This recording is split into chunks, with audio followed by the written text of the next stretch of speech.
जय श्री राम। मैं योगी भोलानाथ शास्त्री आज आपके लिए कलंक योग के बारे में बताने जा रहा हूँ। कलंक योग क्या होता है और कलंक योग में क्या कार्य नहीं करना चाहिए। कलंक योग होता है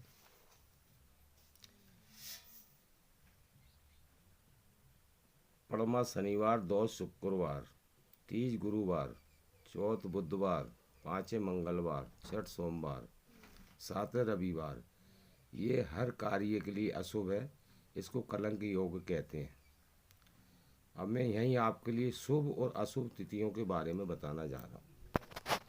शुभ और अशुभ तिथि के बारे में बताने जा रहा हूँ।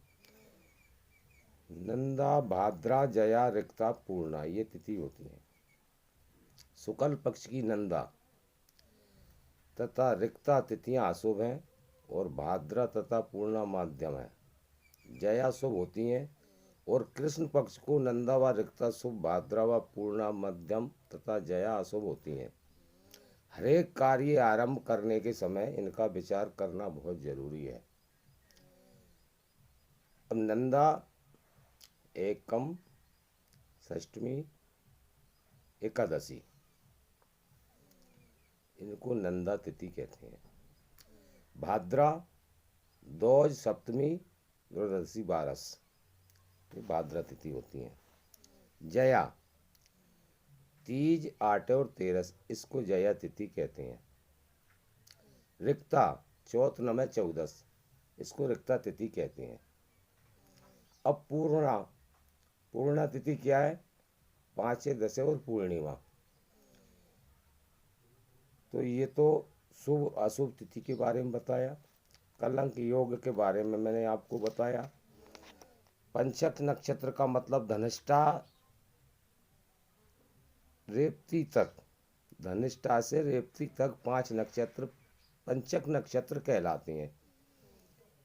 इनमें दाह संस्कार, मकान पर छत्र डालना, माचा बुनना आदि कार्य अशुभ होते हैं।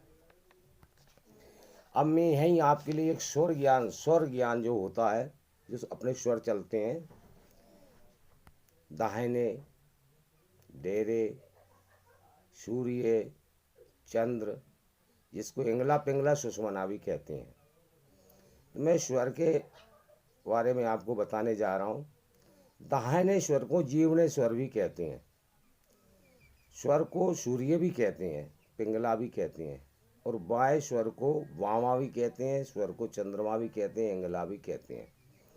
और जब दोनों स्वर चले तो सुषमना कहते हैं। अब इनके कार्य संक्षिप्त रूप में इस प्रकार हैं। स्तर कारज को चंद्रमा, चर कारज के भान से दाहिने स्वर सूर्य में करने वाले काम में आपको बताने जा रहा हूँ। कृपया इस वीडियो को आप ध्यान से देखें, जब आपको समझ में आएगा। दाहिने स्वर सूर्य स्वर में करने वाले काम आपको बता रहा हूँ। दिशा, जंगल, मल त्याग, स्नान, भोजन, अस्त्र, विद्या, सवारी पर चढ़ना, व्यापार करना, बीमार को दवा देना या लेना, कर्ज लेना या देना, शिकार पर जाना, युद्ध में जाना, प्रेमी से मिलना, जंतर मंतर तंत्र साधना, वृक्ष काटना, पुराना घर तोड़ना, रात्रि को शयन सोना, गृहस्थ आश्रम संयोग करना आदि कार्य करने चाहिए दाहिने स्वर में, जिसको सूर्य स्वर कहते हैं। अब मैं आपको बाएं स्वर में काम करने वाली बता रहा हूँ, जिसको चंद्रमा में काम करने वाले काम जो है बाएं स्वर कहते हैं। चंद्र, प्रातःकाल जागना, जल पीना, मकान की नींव लगाना, विवाह आदि शुभ कार्य करना, नया वस्त्र धारण करना, नया घोड़ा, गांव नगर बसाना, नौकर रखना या रहना, बीज बोना, बाग बगीचा, कुआं बावड़ी, तालाब, हौद, नहर आदि बनवाना, दान पुण्य करना, नई मित्रता करना, दीपक या कढ़ाई में तेल या घी भी चंद्र स्वर में ही पूरना चाहिए। अब सुषमना क्या होता है? सुषमना स्वर क्या है? सुषमना स्वर होता है, सुषमना में जो सर्व वर्जित है, केवल ईश्वर ही भजन करना चाहिए। सुषमना स्वर जहाँ चलता है ना, वहाँ केवल ईश्वर का ही भजन बताया है। वहाँ कोई कार्य नहीं करना चाहिए, हर कार्य वर्जित है। सुषुम्ना स्वर में यात्रा में पूरब उत्तर दिशा में स्वर सूर्य में जावे। जैसे अपन को कहीं यात्रा करना, मैं यात्रा के बारे में स्वर के ज्ञान में बताना चाहता हूँ। यात्रा में अपन कहीं जा रहे हैं तो किस स्वर में, किस दिशा में, कब, कैसे निकलना चाहिए, ये स्वर के बारे में आपको जानना बहुत ज़रूरी है।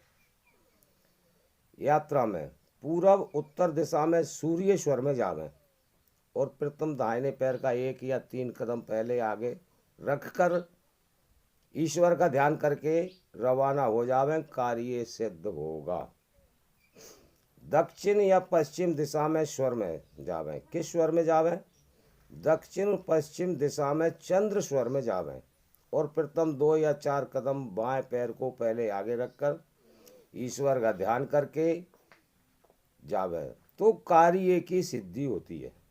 इसके साथ तिथि, बार, नक्षत्र, राशि ये सब स्वर के अनुकूल हुई होते हैं। श्रेष्ठ है प्रातः काल हमेशा चंद्र स्वर में ही उठना चाहिए तथा कृष्ण पक्ष की पड़मा को सूर्य स्वर में उठना चाहिए, किंतु समय और परिस्थिति बस ऐसा नहीं कर सके तो जिस स्वर में उठे उसी अंग का पैर पहले पृथ्वी पर रखे और उसी अंग के हाथ का मुंह पर स्पर्श करे और अपने प्रतिभा को प्रणाम करके अपने माता पिता और गुरु को उनकी तस्वीर अपने ध्यान में रखते हुए प्रणाम करके अपने जाग जाना चाहिए, अपने कार्य के लिए शुरू हो जाना चाहिए। सिद्धि होती है, कार्य सफल होता है। जय श्री राम।